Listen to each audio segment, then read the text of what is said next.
Hey guys, tonight we're venturing back in time, not just to any old historical shindig but to a Viking dinner party. Picture this. The wind is howling a mournful song outside, snow is piling up against the rough-hewn timber walls of a longhouse, but inside the air is thick with the scent of wood smoke, roasting meat, and the murmur of voices anticipating a feast. You're about to step into a world where hospitality was a fierce code of honor and offending your host. Well, let's just say you probably wouldn't get a second invitation, and that might be the least of your worries. Knowing the rules here isn't just polite, it's practically a survival skill, far more crucial than knowing which fork to use at a modern state dinner. So, before you get comfortable, take a moment to like the video and subscribe, but only if you genuinely enjoy what I do here. And hey, why not let me know where you're listening from and what time it is in your corner of the world? I love seeing how far these stories travel. Now, dim the lights, maybe turn on a fan for that soft background hum, and let's ease into tonight's journey together. So, there you are, a reasonably well-regarded member of your local Viking community, perhaps a farmer with a decent plot of land, or a craftsperson known for your sturdy barrels, or maybe even a warrior with a few good raids under your belt. The first question, naturally, is how you even know you're invited to this grand affair. You wouldn't be checking your email, that's for certain, nor would a beautifully calligraphed scroll arrive via Raven, despite how romantic that sounds. The Viking postal service was, shall we say, a bit more direct. Most likely the invitation arrives as spoken word. Perhaps the chieftain's son on his way back from checking the fishing nets, stops by your homestead. Or maybe a trusted member of the host's household, someone known as a gricona, a woman responsible for household peace and often logistics, makes the rounds, extending a verbal summons. Jarl Ragnar requests your presence at his hall for a feast, 3 nights hence as the sun dips below the great fir tree, she might say, her breath misting in the crisp air. There's no need for an RSVP card. Acceptance is generally assumed, and indeed, declining an invitation from a powerful figure without a very good reason, like say being on your deathbed or already committed to plundering a distant shore, could be seen as a slight. It's not quite like today where you can just text, "Saz, busy, hugs and kisses." These invitations were threads in the social fabric, binding communities together. The news might also travel more informally, especially for less structured gatherings. Imagine you're at the local assembly, the thing, discussing some tedious land dispute. Afterwards, a friend claps you on the shoulder, his beard smelling faintly of pine and yesterday's ale, and says, "Old Thorvald is slaughtering his prize pig tonight. His wife, Astrid, promised a feast to remember. You'll be there, won't you?" It's an invitation, a statement, and a friendly expectation all rolled into one. This was a society built on personal connections, and the word-of-mouth network was astonishingly efficient. For very significant events like a wedding or a major religious blot, the news would ripple out for weeks, carried by travelers and traders from fjord to fjord. Now the appointed evening arrives. You've likely spent some time making yourself presentable, a concept we'll delve into more later, but suffice it to say Vikings were surprisingly keen on grooming. You approach the longhouse, a colossal structure compared to your own modest dwelling. Smoke curls lazily from the smoke hole in the roof, a beacon in the fading light. The muffled sounds of activity and perhaps some early boisterous laughter reach your ears, a stark contrast to the quiet crunch of snow or mud under your leather-clad feet. As you get closer, you see the great wooden door, perhaps carved with protective symbols or scenes from mythology. This isn't just an entrance, it's a boundary between the wild, often harsh, outside world and the managed, social space within. The threshold itself often held symbolic importance in many ancient cultures, and the Vikings were no exception. Stepping across it was a commitment. You wouldn't just barge in. You'd likely pause, perhaps announce your arrival with a polite cough or a call. "Ho there, within," or a similar greeting would be appropriate. No doorbell, obviously, and knocking might seem a bit aggressive for a friendly gathering. Maybe you just wait for someone entering or exiting to notice you. It's one of those details where historians still argue whether there was a universally accepted doorbell etiquette, or if it varied greatly by region and the formality of the occasion. Once acknowledged, perhaps by a servant or a member of the host's family stationed near the entrance, you step inside. The first thing that hits you is the atmosphere. It's warm, almost fuggy, a rich tapestry of smells, the ever-present wood smoke from the central long fire, the aroma of roasting meat, simmering herbs, spilled ale, damp wool, and yes, the close presence of many human beings. It wasn't exactly Chanel No. 5, but it was the smell of life, of community. Light is scarce, provided by the flickering flames of the long fire and perhaps a few precious tallow candles or simple oil lamps, casting long dancing shadows on the timber walls and the faces of those already gathered. Your eyes would take a moment to adjust to the gloom after the relative brightness outside, even at dusk. Navigating through the initial throng without tripping over a sleeping dog, a child, or a misplaced weapon would be your first minor challenge, a sort of real-life Viking agility test. And speaking of weapons, this is a crucial point of early etiquette. You're a Viking, you're probably armed. An axe at your belt, a seax, a long knife, as a matter of course. What do you do with them? Protocol demanded that weapons be laid aside in a gesture of peace and trust within the host's hall. To remain fully armed at a feast could be interpreted as a sign of distrust or aggression. Some larger halls might have had a designated area near the entrance where weapons were left, perhaps under the watchful eye of a trusted retainer. For smaller, more intimate gatherings, you might simply unbuckle your sword belt and place it by your seat, blade pointing downwards or away from others as a sign of non-hostile intent. This act of disarming was a powerful symbol. You were placing yourself under the host's protection and in turn, promising not to disrupt the peace of their home. It was a practical measure too. Feasts could get lively, and an accidental sword knock during a particularly enthusiastic story could ruin the evening for everyone. Think of it as the Viking version of a cloakroom, but with slightly higher stakes if you forget the rules. Right then you've made it past the doorway, your eyes are slowly adjusting to the smoky dimness, and you've hopefully found a sensible place to park your axe without causing an international incident. Now comes the next delicate dance, finding your seat. This isn't like wandering into your local cafe and plunking yourself down wherever there's a free table and a half-decent view of the pastry selection. Oh no, the Viking longhouse on feast night is a carefully mapped socio-political landscape, and where you sit says a great deal about who you are, or at least who your host thinks you are. Get this wrong, and you might as well have shown up wearing a Frankish monk's habit and started preaching the virtues of sobriety. The typical longhouse, as you'd recall from our chat about, well, just being in one, is dominated by that central long fire, its flames leaping and casting everything in a warm, if somewhat unsteady, glow. Running along the length of the walls on either side of this fire are raised platforms or benches. These are the seats. They weren't individual chairs for the most part, but long shared benches, perhaps covered with furs or textiles, especially in the more distinguished areas. The closer you were to the center of the long wall, the more important you were. Think of it as Viking stadium seating, but the game is social survival. The most prestigious spot, the absolute pinnacle of seating arrangements, was the high seat, the hesidi or anvigi. This was usually situated in the middle of one of the long walls, sometimes flanked by impressive carved pillars known as anvigicilar. These pillars were often deeply symbolic, sometimes brought by settlers from their ancestral lands in Norway, a tangible link to their heritage and legitimacy. This was the host's throne, their command center, the captain's chair from which they surveyed their domain and directed the flow of hospitality. To be seated near the host, basking in the immediate glow of their power and generosity, and probably the best of the fire's warmth, was a mark of significant honor. This area was reserved for close kin, powerful allies, visiting chieftains, or individuals renowned for their wisdom, wealth, or warrior prowess. If you found yourself being ushered to a spot within arm's reach of the Jarl, you knew you were having a good night. You could probably ask for extra gravy without anyone batting an eye.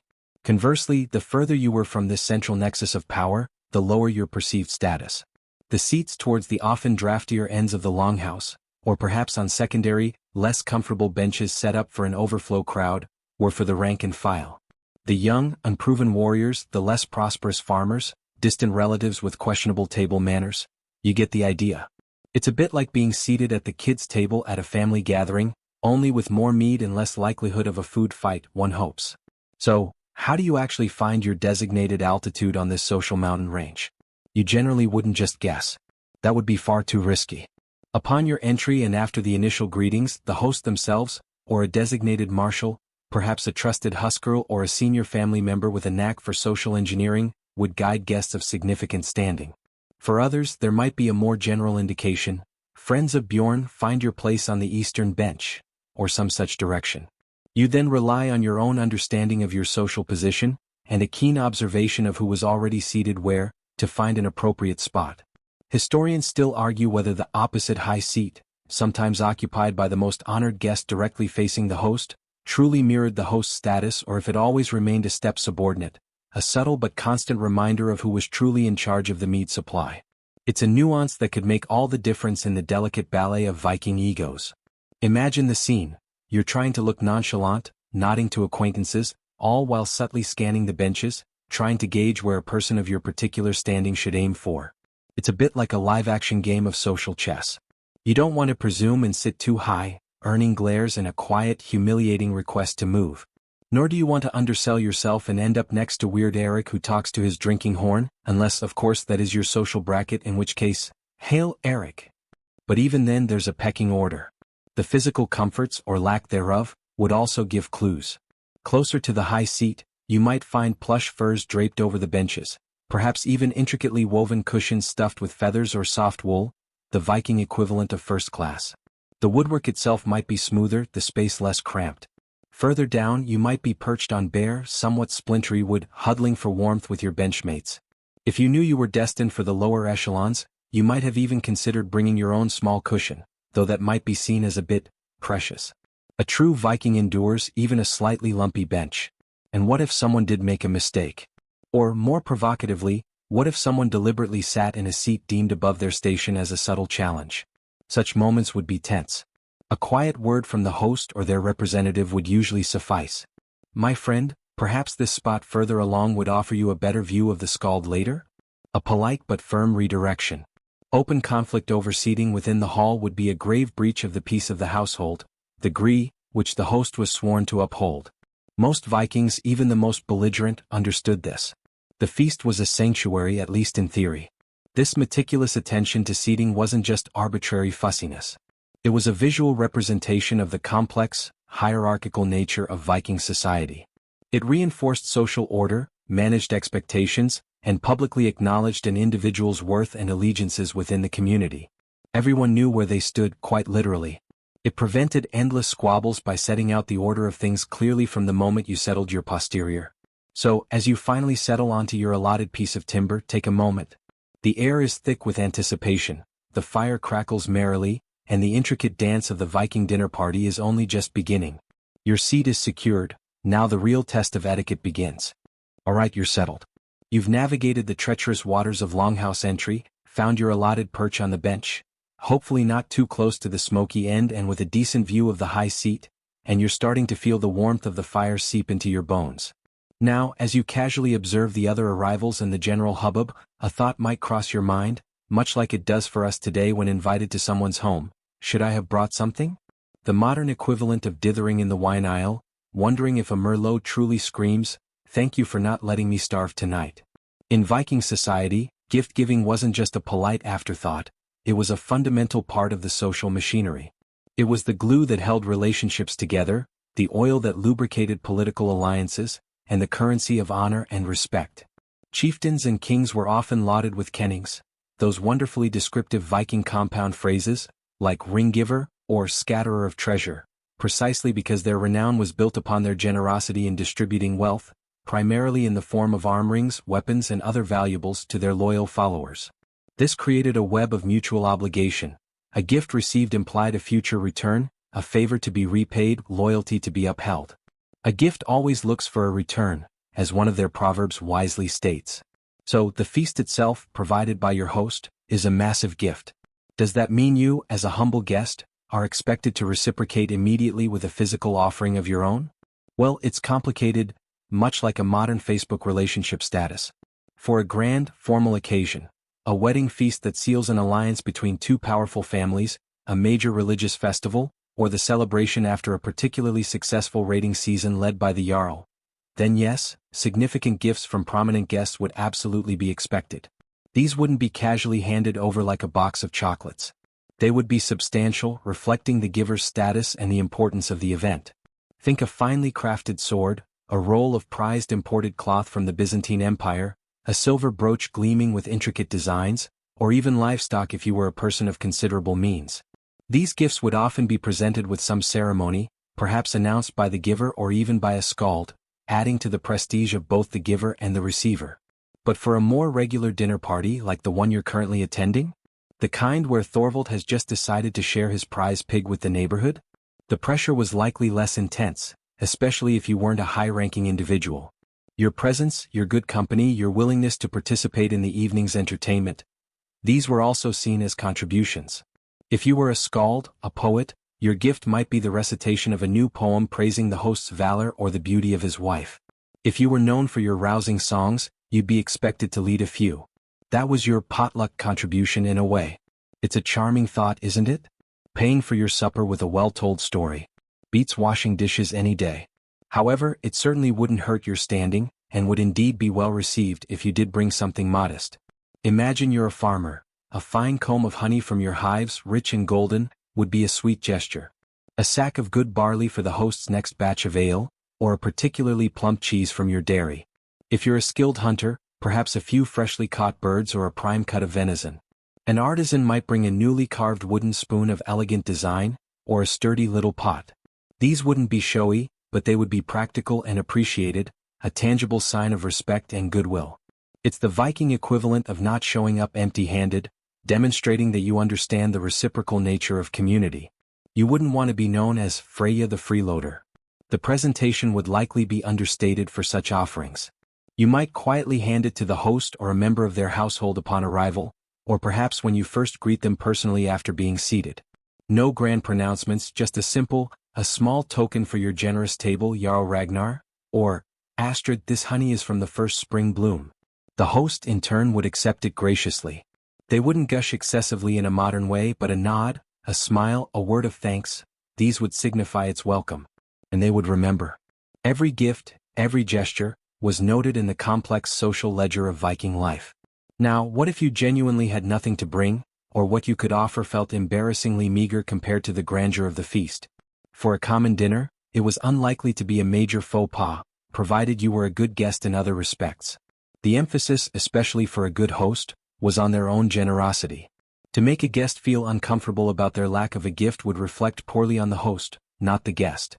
However, historians still argue about the precise nature of payment for feasts, whether consistent material gifts were expected from all attendees at every type of gathering, or if participation and loyalty, and perhaps the promise of future support in a raid or a dispute, were often considered sufficient tribute from less affluent guests. It's a fascinating puzzle, piecing together these ancient social economies. One quirky tidbit to consider is the idea of an unwelcome gift. Imagine bringing a joint of pork to a chieftain who you know, for some obscure personal taboo or oath, doesn't eat pork. That would be a blunder of epic proportions. Or gifting a weapon to someone with whom you have a simmering blood feud. Is it an insult, a challenge, or a very, very awkward peace offering? The sagas are full of moments where gifts carry hidden meanings, sometimes quite dangerous ones. So, knowing your host and the context was just as important as the gift itself. It's not like today where you can just include a gift receipt in case they hate the color of the battle axe you picked out. So, as you sit there, observing the scene, perhaps you did bring a small offering now safely delivered. Or perhaps your gift is the witty conversation you're about to share, or the keen attention you'll pay to the host's stories. Either way, the unspoken rules of reciprocity are humming in the background, a constant, gentle thrum beneath the growing conviviality of the Viking dinner party. Now that you're comfortably ensconced, and you've either made your modest offering or are preparing to dazzle everyone with your witty repartee, let's shift our gaze from your relatively minor concerns to the person shouldering the entire weight of this gathering, your host. Being a Viking host, especially a chieftain or a person of considerable standing, wasn't just about having a big enough longhouse and a few extra sheep. It was a profound social responsibility, a cornerstone of their reputation, and frankly, a massive undertaking. This wasn't a casual potluck where everyone brings a dish. The host was expected to provide, and provide abundantly. Generosity, or jafmildi as the Norse would call it, was one of the most lauded virtues. Stinginess? That was a fast track to social oblivion, and you really didn't want to be the subject of a disparaging verse by a passing skald. Talk about your bad reviews. The most immediate and obvious demonstration of a host's wealth and generosity was, of course, the food and drink. And when I say food, I don't mean delicate little canapes. We're talking about a serious, belt-loosening, nap-inducing quantity of provisions. Meat would be the star of the show. Imagine huge joints of pork, glistening with fat from a freshly slaughtered pig, perhaps the very one Thorvald was boasting about. There might be whole roasted sheep, sides of beef if the host was particularly affluent, venison from a successful hunt, or even bear if they were feeling adventurous and a bit showy. Poultry like geese and chickens, and a bounty of fish, cod, herring, salmon, smoked, dried, or cooked fresh over the coals, would also grace the tables. This meat wouldn't be artfully arranged on tiny plates. It would be hacked into manageable chunks, often boiled in great cauldrons with herbs and root vegetables, or roasted slowly on spits over the long fire, filling the hall with an almost overwhelmingly delicious aroma. You'd need a good knife and a healthy appetite, and probably not your best tunic. Alongside the mountains of meat there would be bread. Not the fluffy, sliced white loaf you might be thinking of. More likely dense, hearty loaves or flatbreads made from barley or rye, perhaps with some oats mixed in. These often doubled as edible plates, known as trenchers. You'd pile your food on top, and by the end of the meal the gravy-soaked bread itself would be a tasty morsel, assuming a dog didn't swipe it first. There would also be dairy products. Rich, yellow butter, sharp cheeses and skyr, that wonderfully thick, tangy cultured dairy product that's still popular today. Depending on the season and the host's resources, you might also find bowls of hearty vegetables like cabbages, onions, peas and beans, alongside foraged greens and perhaps sweet apples or berries if they were available and preserved. Sourcing all this, preserving it through harsh winters, and then preparing it for dozens, sometimes hundreds, of guests without the benefit of refrigeration or a modern supermarket down the road. It was a logistical feat of epic proportions. The Viking equivalent of a catering crisis, like, what do you mean the prize board decided to elope with a wild sow just before slaughtering day, would have been a genuine disaster. And then there was the drink. Oh, the drink. A Viking feast without a veritable river of ale and mead would be like a ship without a sail, utterly unthinkable. The host was honor-bound to ensure that the drinking horns, beakers, and cups never ran dry. Ale, brewed from barley, would be the everyday staple, but a good host would serve strong, well-matured ale, a mark of their prosperity. Mead, that golden honey-based nectar of the gods, was more of a luxury, reserved for special occasions or for toasting esteemed guests. The sheer volume required was staggering. Barrels would be rolled into the hall, and servants or family members would be kept busy refilling drinking vessels throughout the long evening. For the exceptionally wealthy, or to honor a truly magnificent occasion, imported wine from Francia or the Rhine Valley might even make an appearance, a clear display of far-reaching connections and considerable purchasing power. Guests would be watching not just how much was served but the quality. Watering down the mead was a party foul of the highest order. Beyond the mere consumables, the host was also responsible for the overall atmosphere. This meant ensuring the longhouse was as welcoming as possible. The fire would be kept blazing not just for cooking and warmth, but as a symbol of life and community. Shields might be hung on the walls, alongside colorful tapestries depicting scenes from mythology or heroic deeds, adding a touch of grandeur and visual interest. While Viking hygiene standards were, as we'll discuss, surprisingly good, keeping a vast, smoky hall filled with people, dogs, and roasting meat clean was a relative term. But a good host made the effort. Crucially, they also provided entertainment. This wasn't just about background noise. A truly memorable feast required a skilled skald to recite poetry, a musician to play the lyre or harp, or perhaps engaging storytellers to recount sagas of heroes and gods. The host might even initiate games or friendly contests. Remember, this is pre-Netflix. Keeping a hall full of Vikings entertained for hours took some doing. All of this, the food, the drink, the entertainment, the ambience, was an immense burden both financially and logistically. It was a massive investment of resources, time, and energy. There was pressure to maintain a certain standard, to live up to the feasts thrown by one's ancestors or to outdo a rival chieftain. A poorly provisioned feast, a dull evening, or, gods forbid, running out of ale, could seriously damage a host's reputation and influence. This is a core element of what anthropologists and historians sometimes call feasting theory, the idea that in many societies chieftains and influential figures maintain their power not by hoarding wealth, but by generously distributing it, thereby creating obligations and loyalty among their followers. Yet they couldn't feast themselves into utter destitution, unless it was for something truly monumental like their own funeral feast, which was meant to be legendary.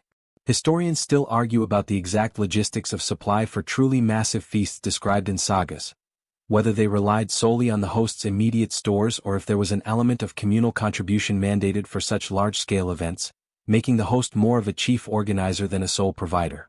So, as you look towards the high seat where your host, Jarl Ragnar, is perhaps laughing heartily at a jest, his own drinking horn held aloft, remember the complex web of expectation and obligation that surrounds him. He's not just throwing a party, he's performing a vital socio-political ritual, weaving the fabric of his community tighter with every chunk of roasted meat and every horn of mead he provides.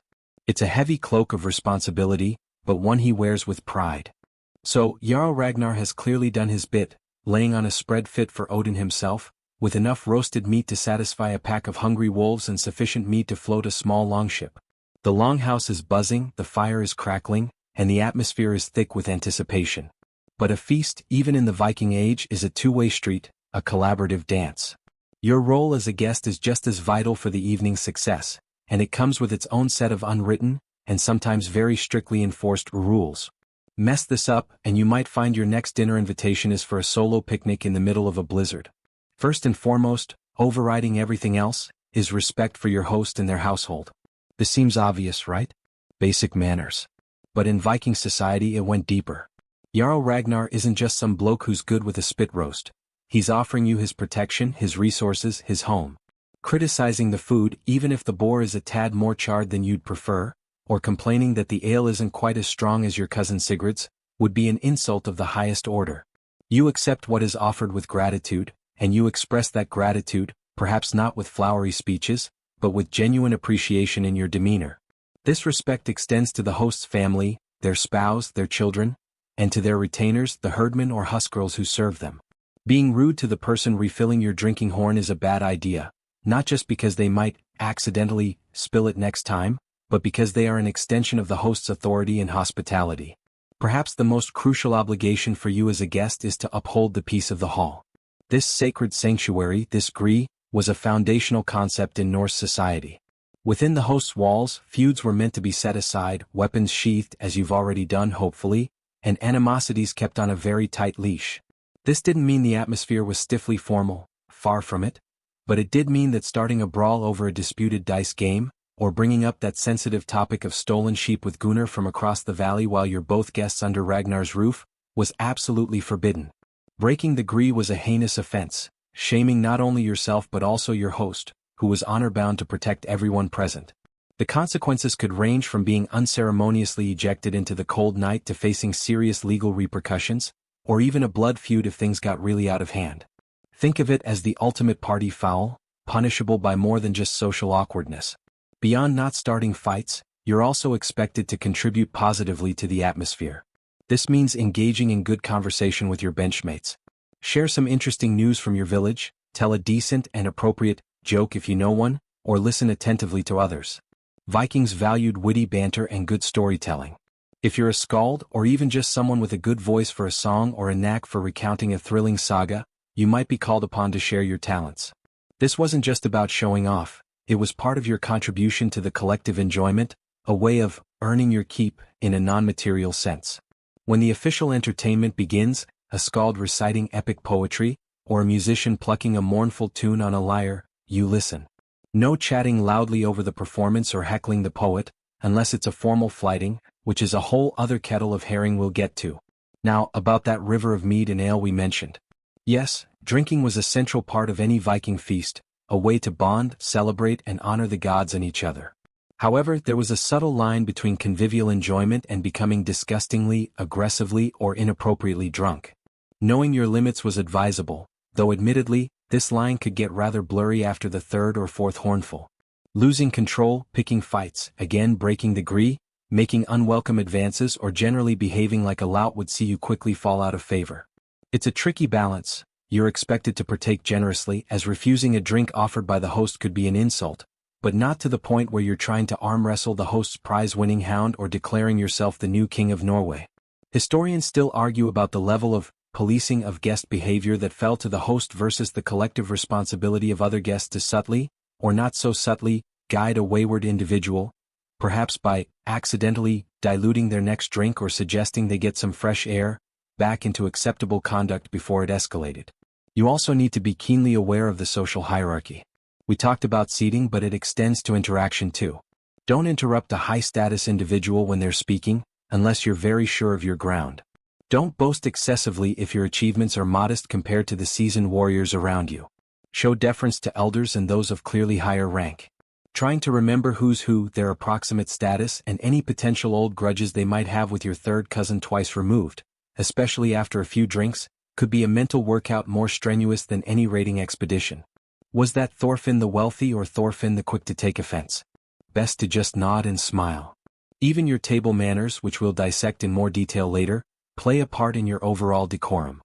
Grabbing the choicest piece of meat before your superiors have taken their share, or appearing excessively greedy, would be noted. Sharing from communal bowls and drinking vessels required a certain amount of consideration for others. Ultimately, being a good Viking guest was about being a positive, respectful, and aware member of that temporary community forged within the longhouse walls.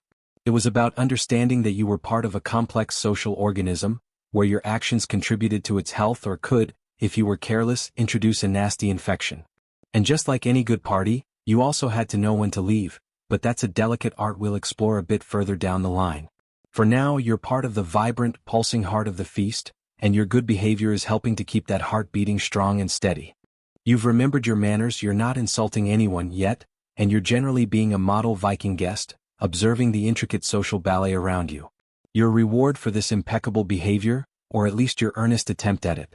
The feast itself begins to unfold, a glorious, steaming, aromatic assault on the senses, moving from the promise of the crackling long fire to the reality of sustenance right before you. This isn't a procession of neatly portioned plates emerging from a hidden kitchen. This is a far more robust and communal affair.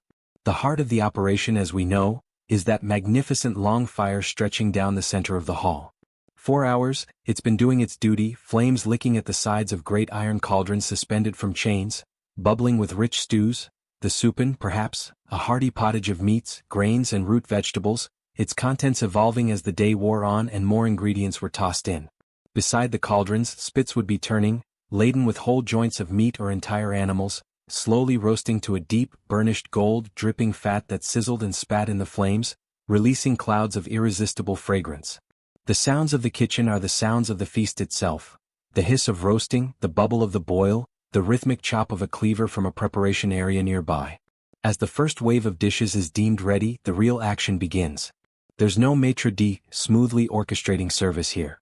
Instead, members of the host's household, their family, servants, or perhaps even thralls if the household was large enough, would swing into motion. They'd heave the heavy cauldrons off their hooks, or carefully maneuver the laden spits away from the direct heat.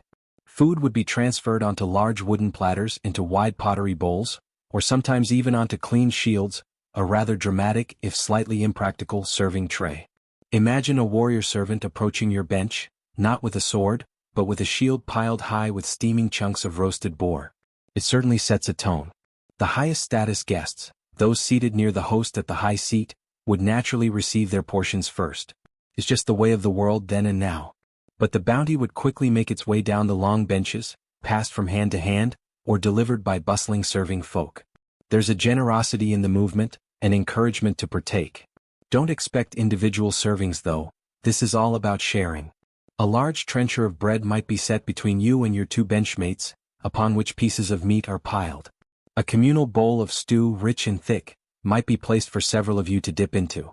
It's a culinary trust fall, really, you're all in this delicious mess together. So, what's actually on this table before you? Well, for most guests, the table is simply the bench itself, or perhaps a rough-hewn plank of wood laid across a couple of trestles if the host is feeling particularly fancy for the lower ranks. Upon these surfaces the platters and bowls are laid.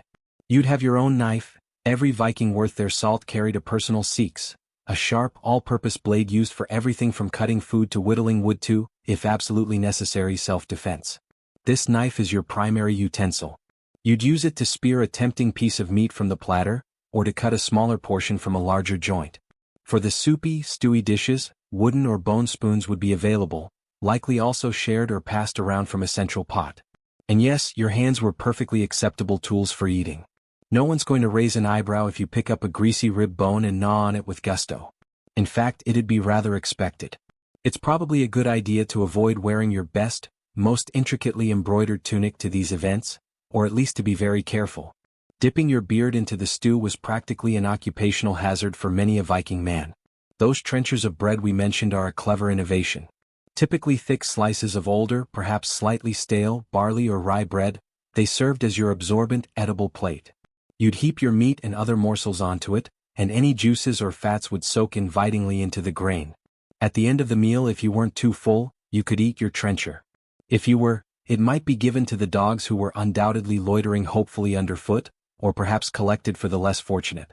Waste not, want not, especially when it came to good, calorie-rich food.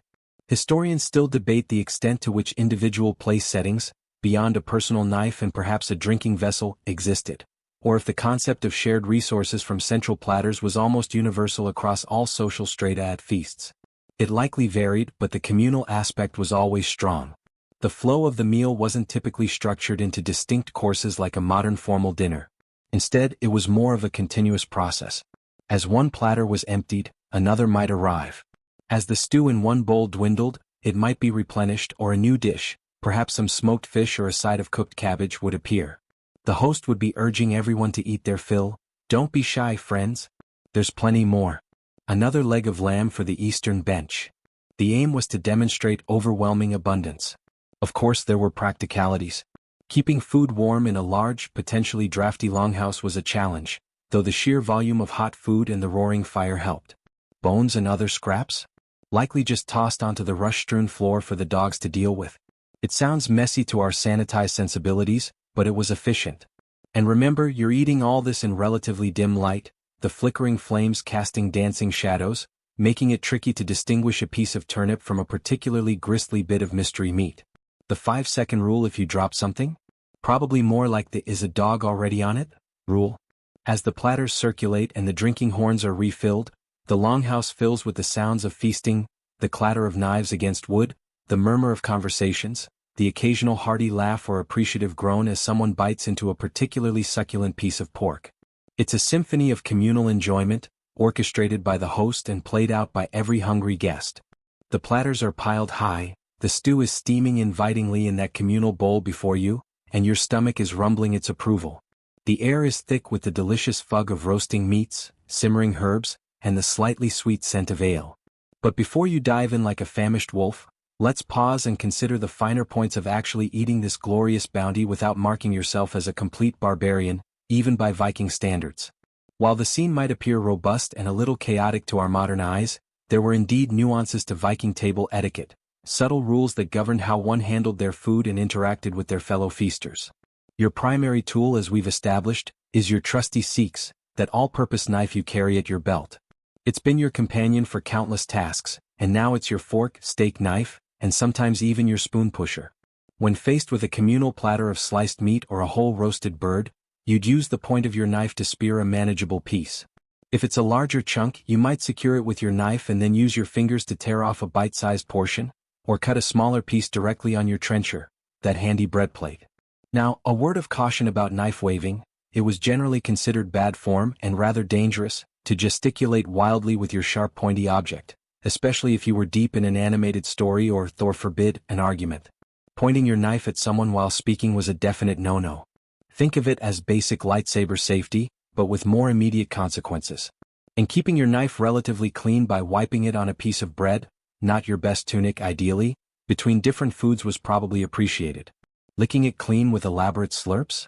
Maybe less so. For those wonderful, steaming bowls of soupin or other soupy concoctions, spoons were the implement of choice. These were typically crafted from wood or bone, sometimes horn. High-status individuals might occasionally sport spoons of silver or bronze, little flashes of wealth amidst the more rustic tableware. Now, when you're sharing a communal bowl, the question of spoon etiquette arises. Would you have your own spoon, or would one or two be shared amongst your little group of benchmates? It likely varied. If spoons were scarce, they might be passed. This brings us to that eternal question: double dipping. Historians still debate the exact protocols around double dipping, with shared spoons or knives in communal bowls, whether it was tolerated, frowned upon, or if there were specific ways to take portions that minimized contamination concerns, given their, actually quite decent, understanding of hygiene. Perhaps you'd ladle a portion onto your trencher first, rather than eating directly from the communal spoon. It's the sort of detail that could quietly mark you as either well-bred or a bit uncouth. And then, of course, there are your hands. Perfectly good eating utensils, endorsed by millennia of human history. Bread was certainly eaten by hand. Fruits, if available, would be handled directly.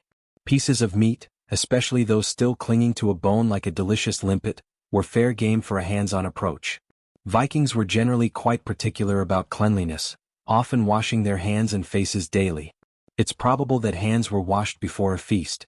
During the meal itself, you wouldn't expect little finger bowls with rosewater, but you might discreetly wipe greasy fingers on a scrap of bread, a piece of rough cloth you carried, or if you were particularly hirsute and a bit old school, perhaps even your beard, though that might be more of an affectation than standard practice. Let's just say napkins weren't a big feature. Your trencher, that slab of bread, deserves a moment more. It's your plate, your sauce soaker, and potentially part of your meal. You'd arrange your speared meats and other morsels upon it. Try not to hack through it too enthusiastically with your knife early on if you plan on consuming it later. A leaky trencher is a sad, soggy affair. When it comes to drinking vessels, the iconic horns, but also simple wooden cups or pottery beakers. Try not to gulp down your ale or mead as if you've just crossed the Sahara. Sip, or at least drink, with a modicum of control. We'll get to the rituals of toasting soon, but general drinking decorum involved not slobbering too much into a shared horn if it was being passed, though individual vessels were quite common too. So, some specific do's and don'ts to keep in your mental Viking handbook. Don't be that person who greedily reaches across 3 people to snag the last crispy bit of pork skin. Ask for things to be passed if they're out of your immediate reach. It's also wise not to lunge for the absolute choicest piece of meat or the fullest drinking horn before those of higher status than yourself have taken their share. This reinforces that ever-present social hierarchy. Chewing with your mouth wide open like a hungry troll? Probably not a hit, though the general noise level of a feast might cover a multitude of minor sins. A polite belch after a satisfying meal might even be taken as a compliment to the cook in some contexts, but perhaps avoid a window-rattling symphony of them. What about the less appealing bits, bones, gristle, things you'd rather not swallow? These were usually discreetly dropped to the floor, where the ever-hopeful dogs would make short work of them. It was the Viking waste disposal system, and surprisingly efficient. Try to pace yourself. Bolting your food down like you haven't eaten in a week might make you look desperate, while picking at it disdainfully could insult your host's generosity. Find that happy medium of enthusiastic but mannerly consumption. The Havamal, a collection of Old Norse poems full of wisdom, advises moderation in many things, and while feasting was about abundance, a wise guest knew their limits, or at least how to appear as if they did. One quirky tidbit mentioned in some sources is the host offering a particularly choice piece of meat, a tidbit, directly from his own knife to a favored guest. Accepting this with due appreciation was crucial. Ultimately, navigating these nuances was about observation and awareness. Watch what others are doing, especially those Jarl Ragnar seems to favor. The vibe of the feast could also dictate the strictness of the rules.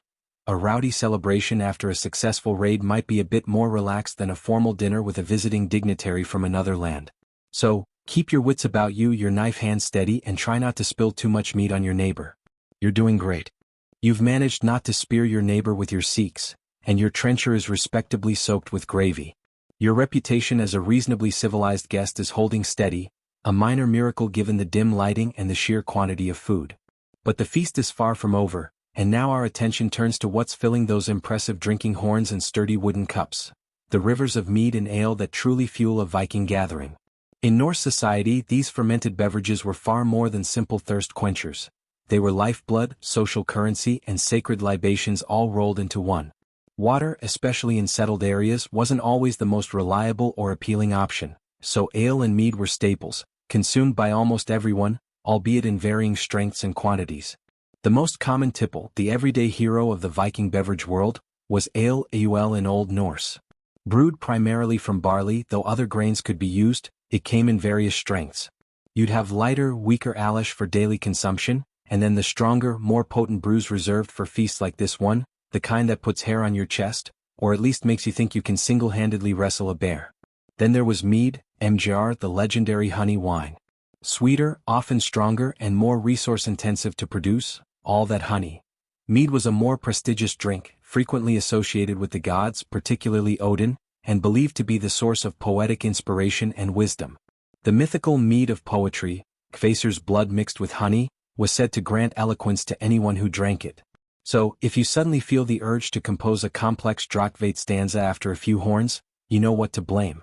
For the truly wealthy and well-connected, like Jarl Ragnar tonight, there might even be imported grape wine from the southern lands, a rare and exotic luxury that whispered of faraway vineyards and successful trade or raids.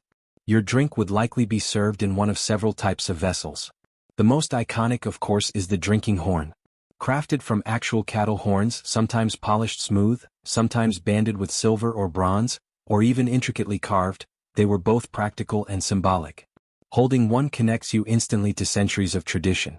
They do, however, present a slight logistical challenge. Most don't have a flat bottom. This means you either hold it until it's empty, cradle it carefully in your lap, or hope your host has provided stands, small wooden or metal contraptions to rest your horn in. It's the original can't put it down drink, encouraging enthusiastic consumption. Besides horns, you'd also see sturdy wooden cups, sometimes turned on a lathe, or simpler pottery beakers. Glass vessels were incredibly rare, prized luxury items imported from regions like the Rhineland, and if you saw one of those being used, it was a sure sign of exceptional wealth or a very special guest. Now, drinking at a Viking feast wasn't just about aimless swigging. It often involved formal, ritualistic toasting known as sumbel. This was a serious and significant part of the proceedings. The host, or a designated toastmaster, would typically initiate rounds of toasts. These weren't just quick cheers. They were pronouncements, affirmations of loyalty, and connections to the divine and ancestral realms. The first toasts would often be to the gods, to Odin for wisdom, victory, and poetic inspiration, to Thor for strength and protection against giants and trolls, to Freya for fertility, love, and a good harvest, or to Njrr for prosperity and safe sea voyages. You'd raise your horn high, perhaps speak the god's name or a short invocation, and then take a deep draught. Following the gods, toasts would be made to honor earthly powers and connections. To the current king or the local jarl, in this case Jarl Ragnar himself, who would no doubt accept the honor with a magnanimous nod. To the memory of revered ancestors, their deeds recounted to keep their spirits alive within the community. To fallen comrades in battle, their bravery eulogized.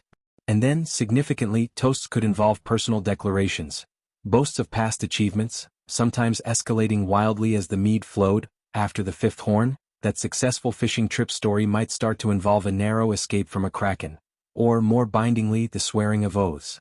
An oath sworn over the sacred horn at a sumbel was a solemn vow, witnessed by gods and men, and breaking it could bring terrible dishonor. It's like a very public, very serious New Year's resolution, but with more immediate social consequences if you bail, somewhat more impactful than that regrettable late-night online purchase you swore you'd return. This ceremonial drinking was often done with a special horn, perhaps a particularly large or ornate one, passed around the hall in a specific order. Historians still debate the exact structure and sequence of toasts in a sumbel, whether there was a rigid, universally followed order, or if it was more flexible and adapted to the specific occasion and the host's preferences. The mini or memory cup was a particular type of toast, often deeply personal and commemorative. Throughout all this, and indeed throughout the entire feast, servants would be tirelessly circulating, refilling horns and cups from seemingly bottomless barrels and ewers. There was certainly a social pressure to participate in the drinking. Refusing a drink offered by the host, especially during a formal toast, could be seen as a slight, a rejection of their hospitality and fellowship. The pace often quickened as the night wore on, the initial formality giving way to more boisterous revelry. Of course, this copious consumption had its effects. Mead and strong ale are excellent social lubricants, loosening tongues, fostering camaraderie, inspiring spontaneous songs and perhaps some rather dubious dancing. But the Havamal wisely warns about the perils of drinking too much. Less sense he has the more he drinks and knows nothing of moderation.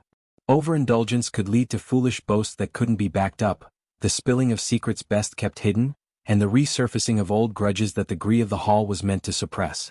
Fights could erupt despite the best intentions. The host had a delicate balancing act, to provide generously, encouraging mirth and fellowship, but also to try and maintain order and prevent the feast from devolving into a drunken brawl. It was a fine line to walk or perhaps to stagger. For now, though, the horn is past your way, the firelight glints on the polished surface, and the sweet, potent aroma of mead fills your senses. Skål!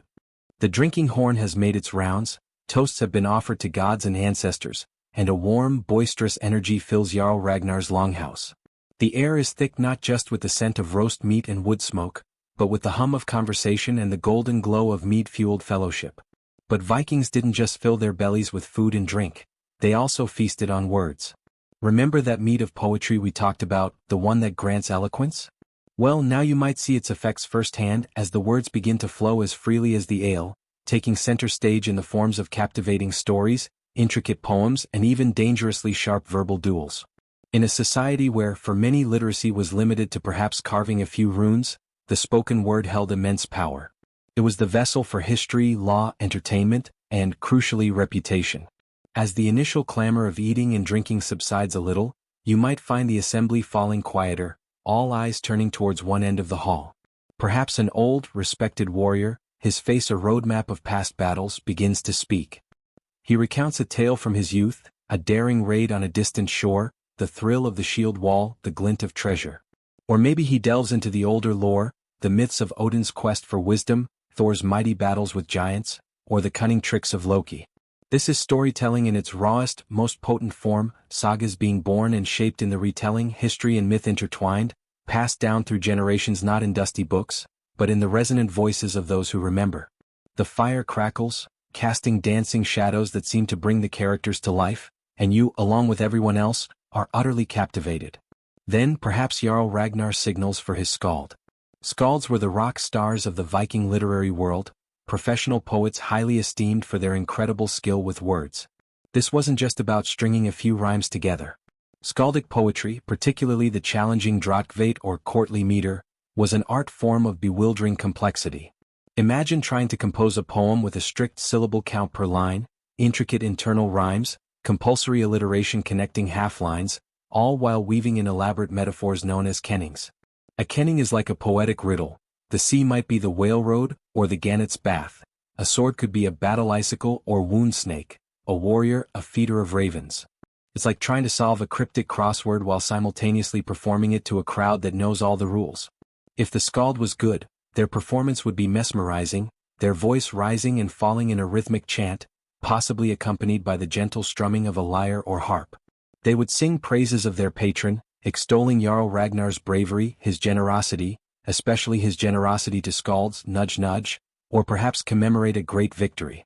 A skilled skald could immortalize a chieftain in verse, ensuring his name and deeds lived on long after he was dust. But a bad skald? Let's just say it's a tough room, especially when your audience is armed. But the entertainment wasn't always so high-minded or deferential. Sometimes, the words themselves became weapons in a ritualistic exchange of insults known as flyting. Picture this. Two individuals, often warriors or figures of note, stand forth. The mood in the hall shifts. There's an eager, slightly nervous tension. What follows is a no-holds-barred verbal slugfest, a structured contest of abuse where each participant tries to outdo the other with increasingly elaborate, witty and often shockingly personal insults. They'd mock each other's courage or lack thereof, accuse each other of shameful deeds, question their ancestry or impugn their manliness. "I heard you were more familiar with the distaff than the sword," one might jeer. "And your mother was seen cavorting with trolls under a full moon," the other might retort. It sounds brutal, and it could be, but it was also a recognized form of entertainment and a test of character. Could you stand your ground under a barrage of verbal attacks? Could you respond with quick wit and even sharper invective? The audience would roar with laughter at a particularly clever insult or groan in sympathy for a well-aimed hit.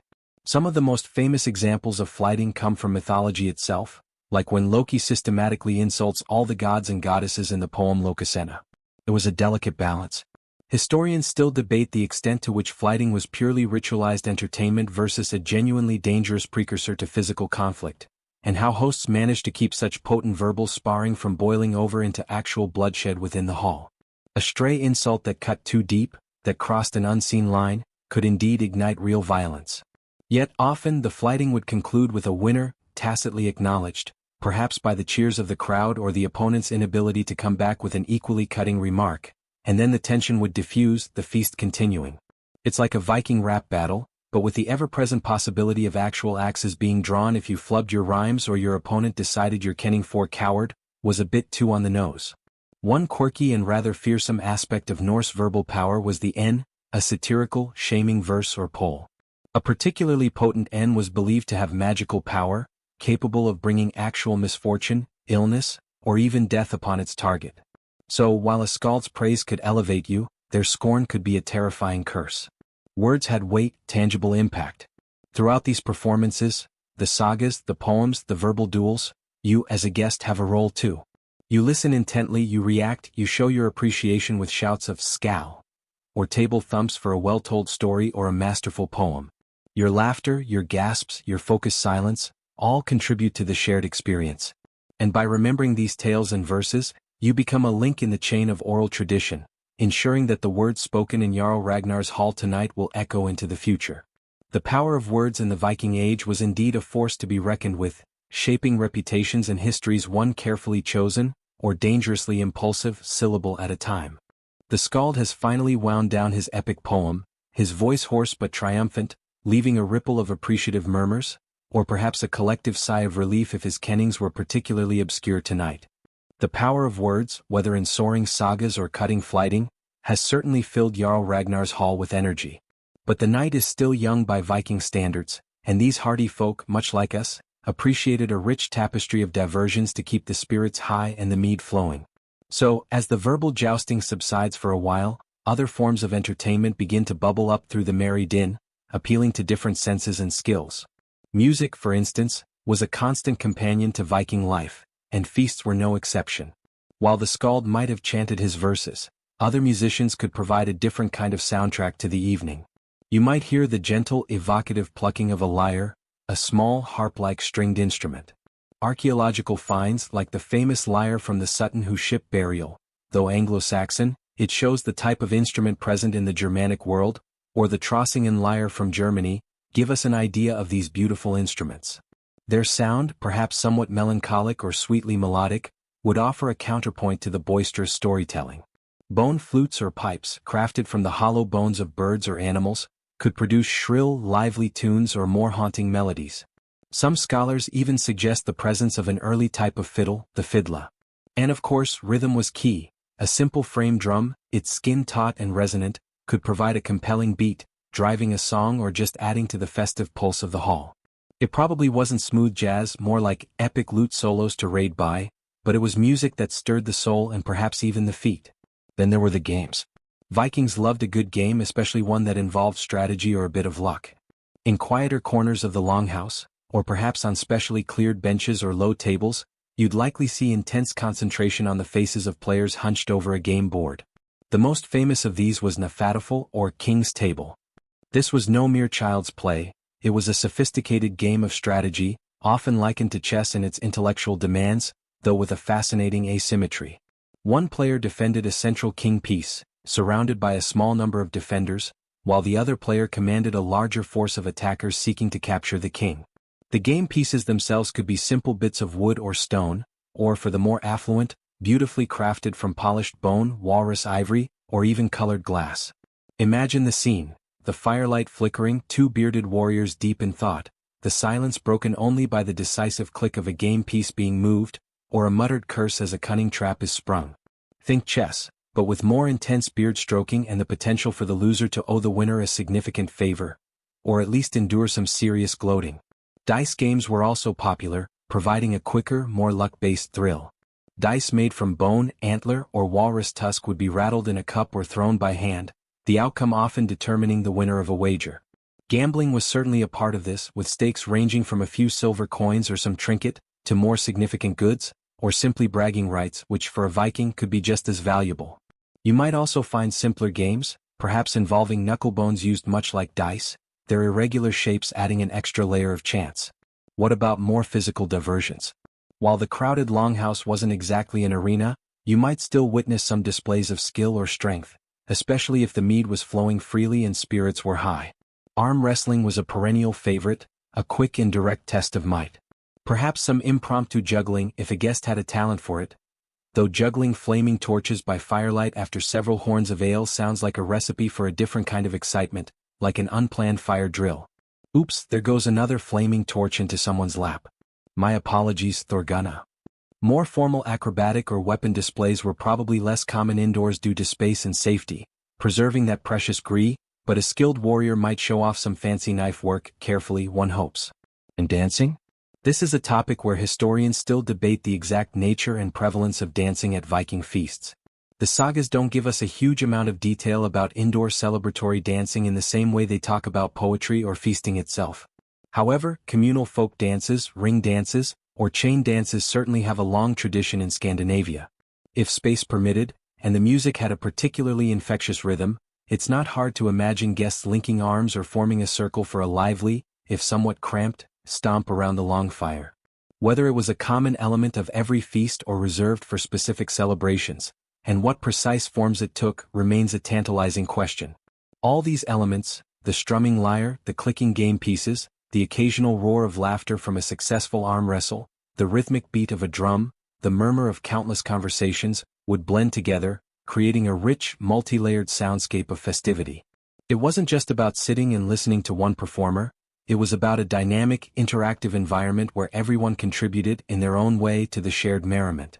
The skald may have laid down the headline act, but these other diversions were the essential festival sideshows that kept the energy vibrant and the good times rolling. The dice have clattered to a halt, the lyre strings have sung their sweet melodies, and a general air of boisterous merriment fills Jarl Ragnar's longhouse.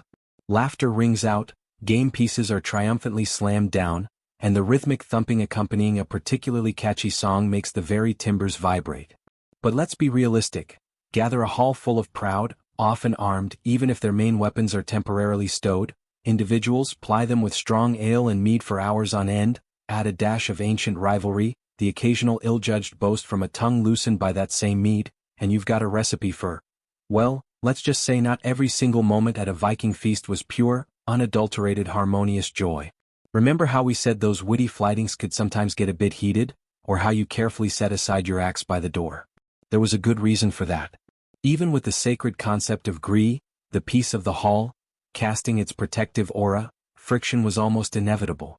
A stray word taken as an insult, a dispute over a game of Nefataful where someone suspects a bit of sly cheating, a boast that grates on an old enemy's nerves, or even just two personalities clashing like flint and steel in the close confines of a crowded bench.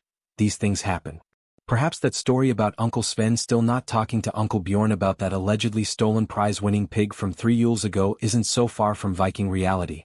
These were passionate people, quick to defend their honor, and with a long memory for slights. When a quarrel did flare up, a sudden raising of voices, a bench scraping back as someone leaps to their feet, that uncomfortable, abrupt silence that can fall over a noisy room, all eyes would turn to the host. It was Jarl Ragnar's paramount duty, his sacred obligation to maintain the peace within his own walls. His honor and the honor of his household depended on it. He or his most trusted and formidable retainers, think the biggest, calmest, but most undeniably dangerous-looking members of his herd, would intervene swiftly. This wasn't usually about instantly resorting to force, though. The first step was often a commanding voice, a call for calm, a reminder of where they were and whose hospitality they were enjoying. Enough, friends. Remember the sanctity of my hall. We are here in peace and good fellowship, or words to that effect. Often, the sheer authority of the host, a man like Jarl Ragnar who likely commanded respect through his strength, wisdom and past deeds, would be enough to cool hot heads. He might step between the antagonists, literally placing his body as a barrier, or send his wife, the lady of the hall, whose presence often carried a different but equally potent authority in domestic and social spheres, to mediate. Sometimes, other high-status guests, respected elders or mutual friends of the quarreling parties would also step in, adding their voices to the calls for peace, urging de-escalation. Come now, Eric Halfdan meant no real offense. Let the mead not sour our friendship. There was immense social pressure on guests not to shame their host by causing a serious disruption. If the offense was relatively minor, a quick, public apology, perhaps prompted by the host, might be sufficient. My apologies, Jarl Ragnar, and to you, Sten. The ale spoke too loudly. A clasp of forearms, another round of drinks specifically to seal the renewed peace, and the incident might be smoothed over. The host might even offer some small, symbolic compensation on the spot if an accidental slight had occurred, all in the name of restoring harmony. Distraction was also a key tactic. A sudden call for a new song from the skald, a particularly interesting story initiated by the host, or a general toast to some universally agreeable subject could skillfully divert attention and allow tempers to subside. Viking anger management techniques probably didn't involve deep breathing exercises, but a combination of more mead to forget the slight, or perhaps a stern talking to from the Jarl's wife, could be surprisingly effective. However, words and social pressure didn't always work. If a conflict threatened to escalate to actual physical violence, the response would be more robust. Remember, those axes and swords were supposed to be by the door or otherwise out of immediate reach. This was a crucial factor in preventing minor scuffles from becoming deadly. But fists fly, wrestling can get serious, and a heavy drinking horn, a wooden stool, or even a hefty leg of mutton could become an improvised weapon in a pinch. In such cases, the host and his household would physically separate the combatants. Expulsion from the feast was the most immediate and shaming consequence for anyone who unequivocally broke the gree through violence. Being thrown out of a warm, bright longhouse into the cold, dark Scandinavian night, marked as a peacebreaker, was a serious blow to one's reputation. The sagas are filled with tales of feasts that teetered on the brink of chaos, or sometimes plunged right into it. There are accounts of simmering feuds reigniting, of insults leading to challenges that, while perhaps deferred until after the feast and outside the protected space of the hall, certainly poisoned the atmosphere. The concept of saving face was incredibly important. A man who felt his honor had been impugned needed an outlet, and if it couldn't be settled peacefully within the hall, it would often be revisited later, sometimes with deadly consequences. Historians still debate how often serious violence erupted at feasts versus how effectively the combined pressures of host authority, guest obligations and ritualized conflict, like flighting, managed to keep most disputes from escalating beyond heated words or minor scuffles. A strong host, one known for keeping an orderly if spirited hall, gained immense respect. Word would get around if a particular chieftain's feasts were notorious for descending into brawls. It might suggest he lacked the authority or the will to control his own guests, a significant failing. Conversely, a host who could navigate these turbulent social waters, deftly quelling disputes and ensuring his guests felt both safe and respected, would see his own status enhanced. It was a constant, delicate balancing act, proving that even in the midst of revelry, the Viking world was never far from the edge of conflict, and the bonds of community were things that needed constant, active maintenance. The Jarl's booming voice has for the moment restored order, or perhaps the sheer exhaustion from that last incredibly intense game of Nefadaful has settled the crowd. The peace of the hall, however precariously, is maintained, and the feast continues its merry, if slightly more subdued, course.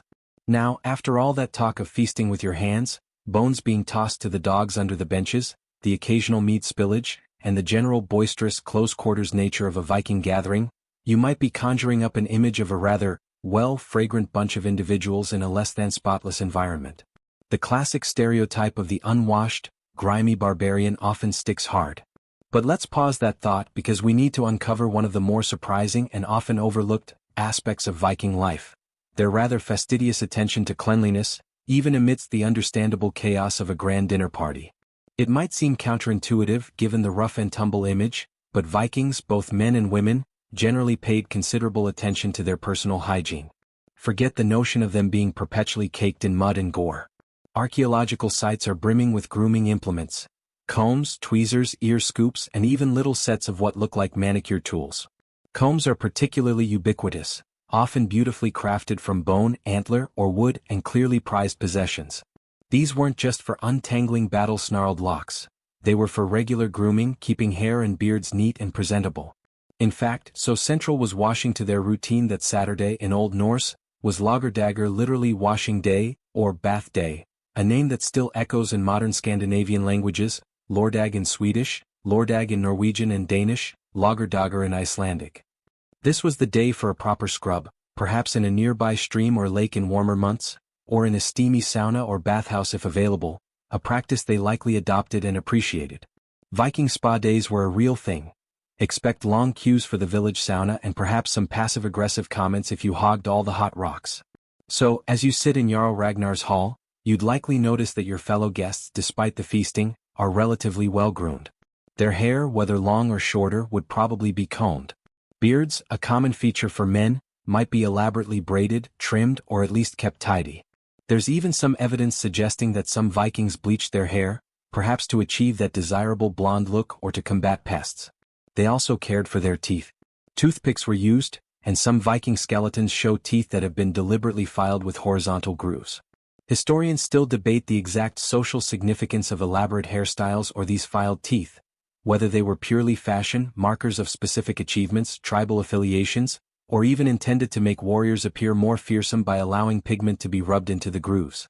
But it all points to a society that was very conscious of appearance. This concern for cleanliness would extend to the feast itself, within practical limits. Before the meal began, it's highly probable that guests would have had the opportunity to wash their hands and faces. Basins of water and pieces of linen or wool cloth for drying might have been provided, especially for guests of higher status. Throughout the meal, as you're using your hands and knife, you'd likely wipe them on scraps of bread as we've discussed, or perhaps on a personal cloth if you carried one. Remember those multi-purpose combs? Good for beards, good for dramatically pointing at people during an argument, and probably not half bad for dislodging a stubborn bit of dried elk from between your teeth, discreetly of course. The longhouse itself, while undeniably smoky and filled with the aromas of food and humanity, wouldn't necessarily be a den of utter squalor. The host would want to present a well-ordered hall. Floors were often earthen or wooden, and might be strewn with fresh rushes, straw, or fragrant herbs like meadowsweet. This wasn't just for comfort, it helped to absorb spills and could be swept out and replaced, taking much of the debris with it. We've already noted how dogs were the highly efficient, four-legged cleanup crew for fallen scraps. Interestingly, this Viking penchant for cleanliness was sometimes noted by other cultures they encountered, and not always with admiration. Some English chroniclers, for example, rather grumpily complained that Viking men were too fastidious, combing their hair daily, bathing weekly, and changing their clothes frequently, all, apparently, with the nefarious aim of seducing English noblewomen. So, far from being the dirtiest people in the room, Vikings might have been considered rather dapper, even foppish by some of their more aromatically robust contemporaries. Honestly, look at Ragnar. You can imagine some disgruntled Saxon muttering, washing his hair again. What's he trying to prove with all that cleanliness? Of course, we have to be realistic. A Viking longhouse in the depths of winter, with animals potentially housed at one end to share warmth, and without the benefits of modern plumbing or sanitation, wasn't going to meet 21st century hygiene standards. And a boisterous feast, with dozens of people eating, drinking, and moving about in a relatively confined, dimly lit space, was bound to generate a fair amount of mess. Clean is always a relative term defined by the context of the time and place. But the evidence strongly suggests that Vikings valued personal grooming and made efforts to maintain a level of cleanliness that often surprises those more familiar with the barbarian caricature. So, as you look around Jarl Ragnar's hall, amidst the revelry, take a moment to appreciate the neatly combed beards and the glint of clean hair in the firelight. It's a small but significant detail that adds another layer of complexity to these fascinating people. So, you're surprisingly well-groomed for someone who's been wrestling with roasted boar for the last few hours? The longhouse is relatively tidy considering the epic scale of consumption, and you've navigated the social complexities of Jarl Ragnar's feast with admirable skill. You've eaten your fill, drunk deeply from the horn of fellowship, perhaps even shared a song or a witty tale. But even the most magnificent celebrations, filled with seemingly endless mead and mountains of meat, must eventually draw to a close. The fire, once roaring defiance at the night, begins to burn a little lower, the songs become a little softer, and the art of knowing when and how to leave gracefully takes center stage. Just as there were protocols for your grand entrance, there's an art to your exit, ensuring you don't turn from honored guest into that person who simply wouldn't leave, a character as unwelcome in the Viking age as they are today. Recognizing the cues that the party is winding down is key.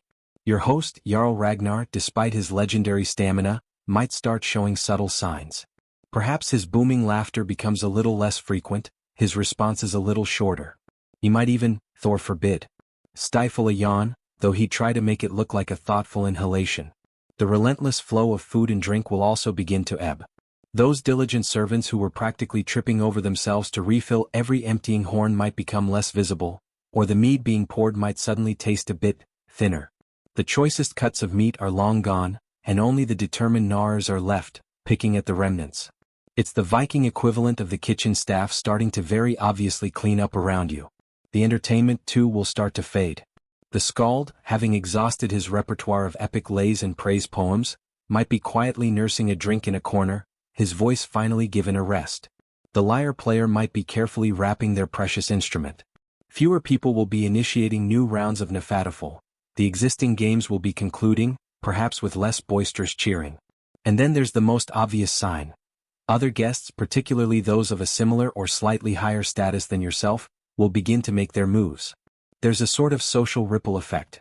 Once a few sensible people decide it's time, others will follow. You don't want to be the last one sitting there, cheerfully oblivious, while the host is mentally calculating how much straw they'll need to replace on the benches. If Jarl Ragnar starts loudly sharpening his axe and humming a mournful tune that sounds suspiciously like closing time in Old Norse, that's a fairly direct hint. The Havamal, that wonderful collection of Old Norse proverbs and wisdom, has some very pointed advice on this matter. One stanza explicitly states, "A guest must depart again in good time, he should not stay too long in one place. Love becomes loathing if he sits too long on another's bench." Wise words indeed. There's a fine line between being a welcome presence and becoming a fixture that's starting to wear out its welcome. So you've decided the time is right. How do you make your exit? You don't just vanish into the night like a thief, no Viking goodbye, which isn't the same as an Irish one. A proper, respectful departure is expected. First, you seek out your host, Jarl Ragnar, and perhaps his wife, the Lady of the Hall. You offer your sincere thanks for their hospitality, their generosity, the wonderful feast. Jarl Ragnar, your hall is as generous as your reputation. This was a feast to be remembered. My deepest thanks. A warm clasp of forearms would be appropriate. You might also exchange a few polite words of farewell with those guests seated near you, or any particular friends you've been conversing with. Then you'd retrieve any belongings you left near the door, your cloak and, of course, your weapons that you so dutifully set aside upon entering. The host, especially for more esteemed guests, might accompany them to the doorway, exchanging a few final pleasantries and good wishes for their journey home through the dark. For very important visitors or after an extended stay, a host might even offer a parting gift, a Fairjoff or journey gift, perhaps a small silver arm ring or a useful item, as a final token of esteem and friendship. But for a regular feast-goer like yourself, a heartfelt thank you is the main currency. The duration of feasts could vary wildly. A local dinner party like this one might last well into the night, but generally conclude within a single very long evening. However, major events like weddings, significant religious observances like Yule, or funeral feasts could, and often did, last for several days, a true marathon of eating, drinking, and socializing. Knowing the nature of the event would help you gauge the expected commitment. Trying to leave a 3-day Yule feast after only a few hours on the first night would be like trying to sneak out of your own wedding reception before the cake is cut. Overstaying your welcome wasn't a crime, but it was certainly a social blunder. It would mark you as lacking in perception and good manners. People would talk. Did you see Leaf? Still there at dawn, trying to teach the chickens to play Nefatiful. Your host, while too polite to throw you out bodily unless you committed some egregious offense, would certainly be annoyed. Historians still debate the typical duration of various types of Viking feasts and whether there were universally understood signals for departure beyond the obvious, or if it relied heavily on the individual host's subtlety and the guest's perceptiveness. If a host had to resort to, say, letting the fire die down to embers and starting to pointedly sweep around your feet, you'd know you'd really missed the memo. So, with your thanks delivered and your cloak wrapped tight against the night air, you step out from the warm, smoky embrace of the longhouse into the cool, crisp darkness. The sounds of revelry fade behind you, replaced by the sigh of the wind or the distant hoot of an owl. You've successfully navigated another complex social ritual, leaving, one hopes, with your reputation intact and the pleasant memory of good food, strong drink, and vibrant fellowship. You've made your polite farewells and stepped out into the quiet of the night, the warmth and camaraderie of Jarl Ragnar's hall still clinging to you like the faint scent of wood smoke. As you reflect on the evening, the food, the drink, the stories, the occasional near brawl, it's easy to think of it as just a particularly lively dinner party, a welcome respite from the daily grind of farming, fishing, or fighting.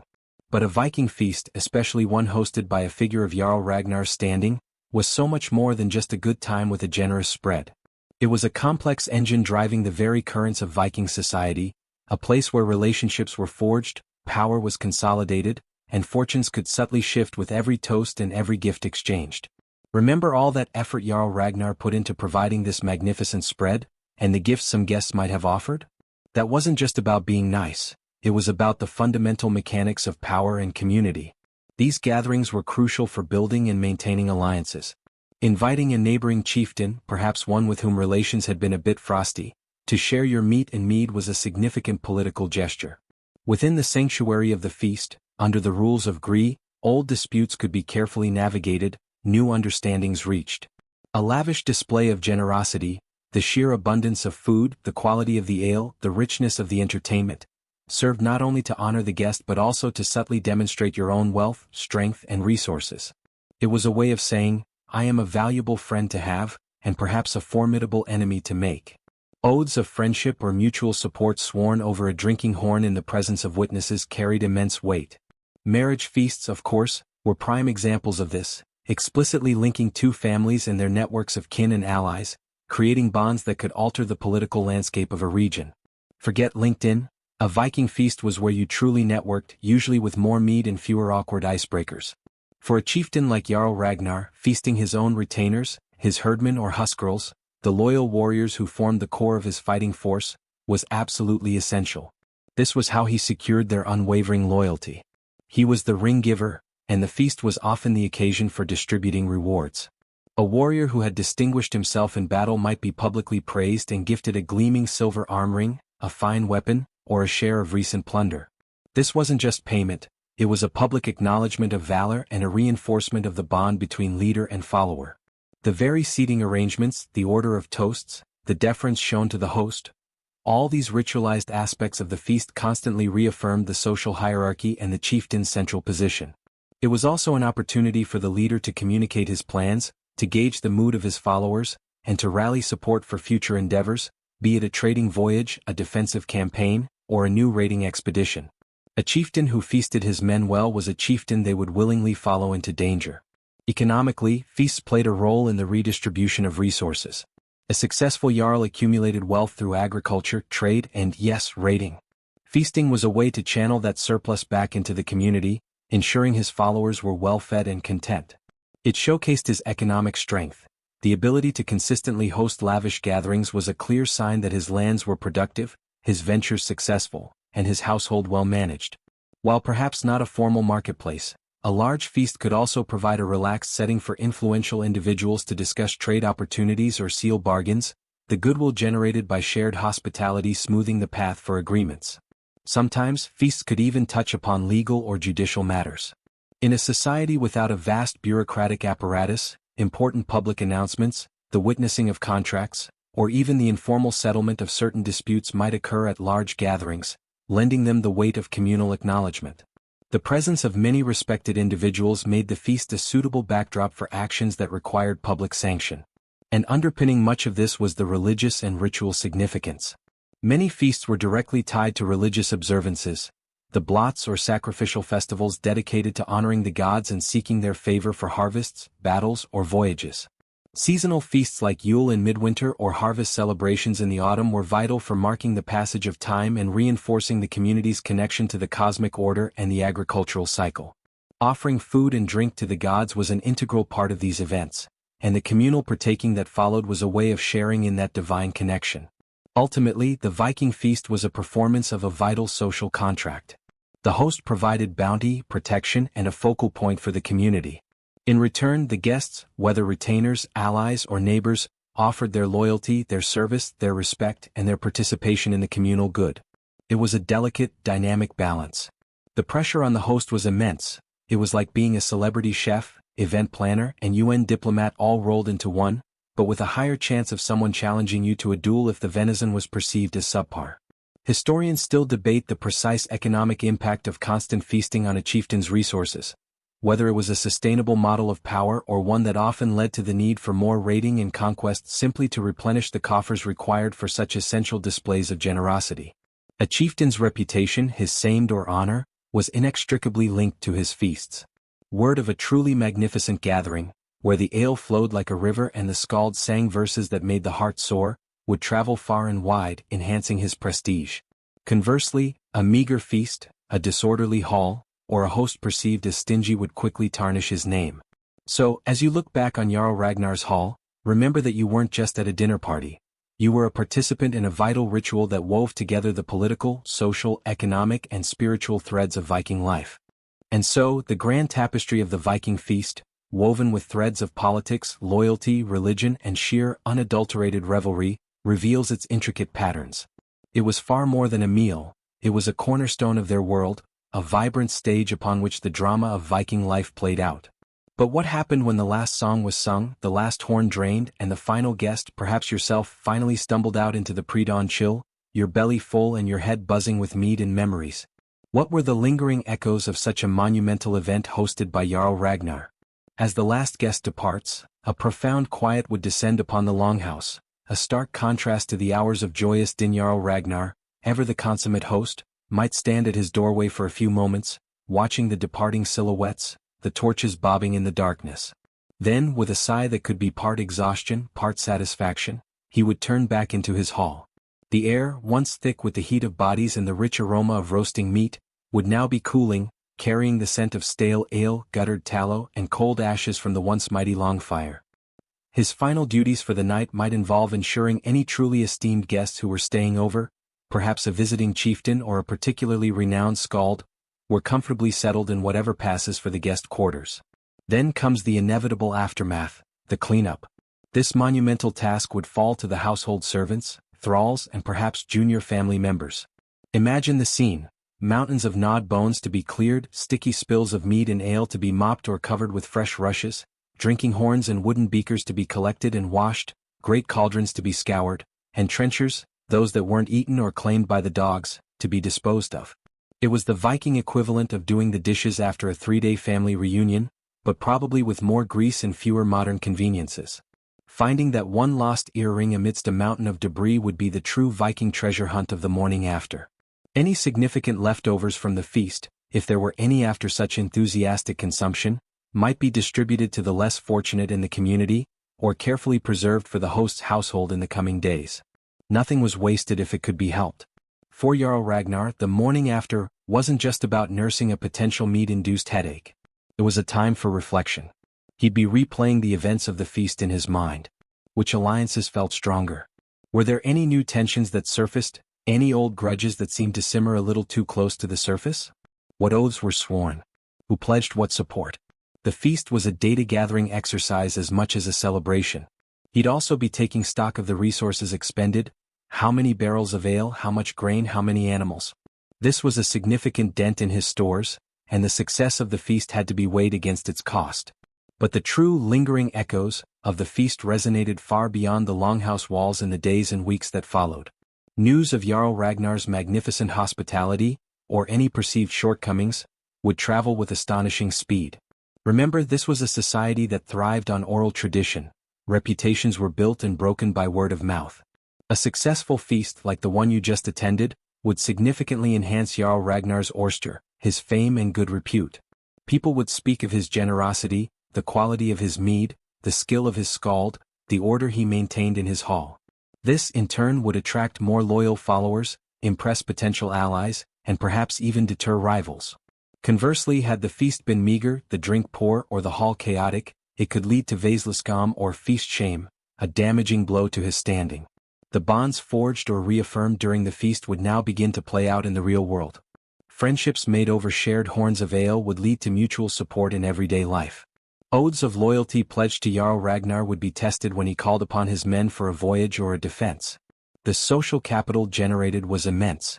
For you, as a guest, your conduct would also be remembered. Did you contribute positively to the atmosphere? Did you honor the gree? Did you show proper respect? Your own small reputation would be subtly polished or perhaps slightly tarnished by your actions. You might wake up not just with a headache but also vaguely remembering you swore to help Bjorn on his next fishing trip, or perhaps even something more significant. Whoops, better make a note of that. And so, the cycle would continue. A successful feast laid the groundwork for future interactions, for trust, and for cooperation. Other chieftains, having partaken of Ragnar's generosity, might feel a social obligation to reciprocate, hosting their own feasts in due course. It was an ongoing rhythm of give and take, of display and obligation, that kept the wheels of Viking society turning. Historians still debate the long-term shelf life of obligations incurred at a feast, how long an oath of loyalty or an alliance forged over mead was considered binding if circumstances changed dramatically, and what rituals might be needed to renew or dissolve such bonds. But their immediate impact was undeniable. From your first tentative steps across Jarl Ragnar's threshold, navigating the smoky air and the intricate rules of seating, to this moment of quiet reflection as you head home, you've experienced something fundamental to the Viking spirit. It wasn't just a party, it was a microcosm of their world, a vibrant, complex, and utterly human affair. And you know it was a truly memorable feast if you're still finding stray bits of straw from the longhouse floor in your tunic 3 days later. The long night has finally given way to the soft, gray light of dawn. The feasting hall, now quiet, holds only the faintest scent of wood smoke and the lingering memories of laughter, song, and solemn oaths. You and all the other guests have long since departed, carrying with you the warmth of shared company and the subtle shifts in status and connection that such a gathering inevitably creates. The echoes of the skald's voice, the taste of rich mead, the weight of the jarl's gaze as toasts were made, these impressions now begin to settle, to meld into the tapestry of your own experiences, becoming stories you might one day tell. The world outside the longhouse feels fresh, perhaps a little cold, but the experiences within have fortified you, reminded you of your place within the community, of the bonds that tie you to your kin, your friends, your leaders. The rhythms of life will resume, the tending of fields, the mending of nets, the honing of blades, but they will be subtly informed by the events of the feast, by the words spoken and the company kept. The great wheel of seasons and society turns, and the memory of this night, this particular sharing of bread and brotherhood, becomes another thread woven into the larger saga of your time. Rest now as the Viking world too rests, gathering its strength for the day to come, and for the feast yet to be held.